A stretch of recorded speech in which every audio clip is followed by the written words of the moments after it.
जा रहा, आप लगाते रहिए। अब वह खुशी हो गई उनको, हाँ अब लग गया। 6 महीने के उपरांत वो काम कर गए। नहीं, प्रतिपल वह पॉलिटिक्स काम करती थी, लेकिन 6 महीने पूर्ण निकलने के लिए लग गया। अब वह 1 महीने तक लगातार आता चला गया और लगातार ये बांधते चले गए। जब वहाँ आना बंद हो जाएगा तो फिर उसके लिए वही घी और हल्दी कड़का ये लगा देना, बस ये कर दिया। फिर इसके उपरांत वह दीवार की भांति एक माट कुछ भी उसकी निशानी तक नहीं रही। अभी तक उसका 4-5 महीने 4-5 साल हो गए, एक बार भी शिकायत नहीं आई। यह आयुर्वेद का चमत्कार सभी डॉक्टरों के द्वारा नहीं हुआ। ऐसे कई हमारे सामने अनुभव हो जाते हैं, इसको मना हम नहीं कर सकते। इसलिए बच्चों, एक प्रकार से आप लोगों की परीक्षा की घड़ी है, प्रतीक्षा आप करो, लेकिन क्या आता है वो मत दिलाओ, मत दिलाओ। क्या मत दिलाओ? विश्वास लौट आता है। मत दिलाओ, विश्वास लौट आता आचरण से अथवा व्यवहार से। आज का यह युग व्यवहार कुछ करना नहीं चाहता, आचरण के ओर उपेक्षा रखता है और फल की इच्छा तो रात दिन करता रहता है, हमें मिल जाए, हमें मिल जाए, है ही नहीं। ऐसे चमत्कारों से भरपूर आयुर्वेद है। जीवन में कोई भी रोग आ जाए उसके ऊपर पूरा औषध है। उसको छोड़ करके आज हर एक व्यक्ति की दृष्टि विदेश की ओर चली जाती है। ये कर्म फूटा है, सौभाग्य नहीं है उसका, ऐसा हो रहा है। ऐसे ही हर बात में, हर क्षेत्र में भारत बहुत आगे का है, लेकिन ये नहीं, ये विज्ञान हो गया।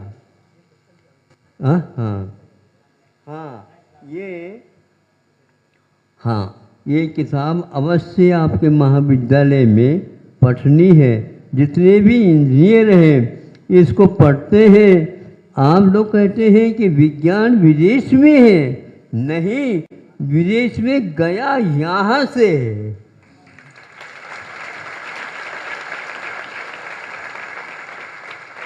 इसमें लिखा हुआ, उन्होंने अलग रूप से 5-6 पंक्ति लिखी है। इसको पढ़ने से आपको गुस्सा आ सकता है, ये क्या कह रहे हैं। आप लोगों के सामने ये नहीं आया इसलिए आपको गुस्सा आ सकता है। कोई भी वस्तु नहीं है। भारत के बाहर यहाँ से बहुत कुछ जाता था, किंतु वहाँ से आयात करने के लिए कुछ भी दरवाज़ा नहीं था। फिर क्या आता था? सोना, चांदी, हीरा, जवाहरात आता था। आप ज्वार खाने वाले हो, किंतु ध्यान रखो यह जवाहरात है। ऐसा बहुमूल्य वस्तु आती थी। भारत को आज हर बात पर पराजित होना पड़ रहा है। इसको भूल जाओ और इसी एक वैज्ञानिक किताब को अवश्य पढ़ेंगे।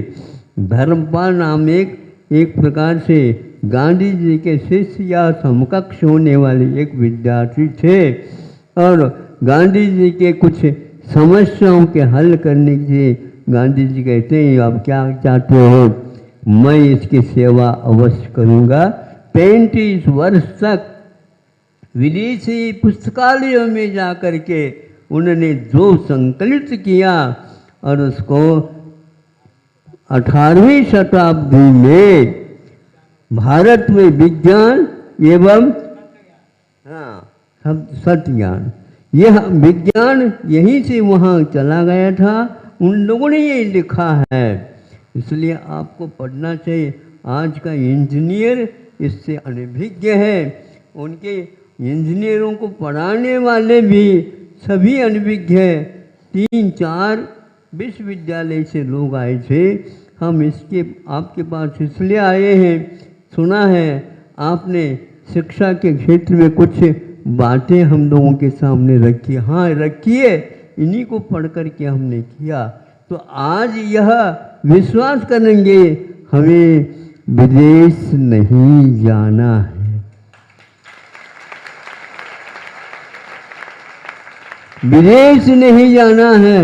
विदेश यहाँ पर आते थे और सभी ने इसको पढ़ा है, लिखा है, समझा है, अनुसंधान किए हैं।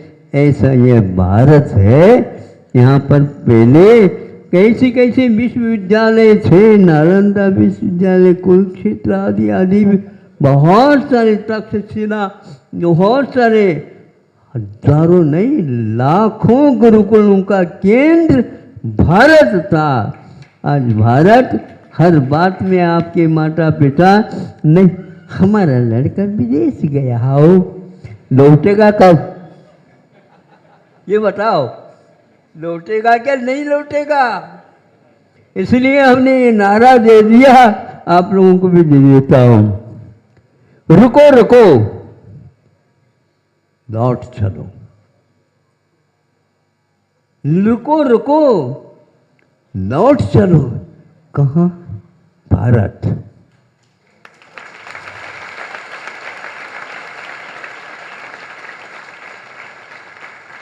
विदेशी लोग भारत आ रहे हैं और आप लोग विदेश में। महाराज कुछ चमत्कार तो है। हाँ, विदेशी लोगों के लिए भारत में चमत्कार दिख रहा है और आप लोगों को वहां पर दिख रहा है। गलत कौन है, सही कौन है, ये आपको देखना है। इसलिए आज के वस्त्र जो आप पहनते हैं वो चर्म रोग को पैदा करने वाले हैं।